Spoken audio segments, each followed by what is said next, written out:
ริ้วลมพัดช่ำดอกคำใต้กรุนหอมละมุนช่วยกลิ่นละไมโอ้ละนอเจ้าดอกคำใต้เจ้าหวานดอกไว้เหมือนคอยเตือนให้ใจฝัน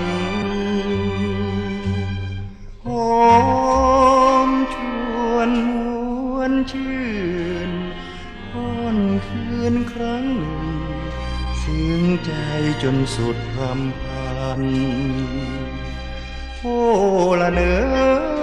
เธออยู่เคียงฉัน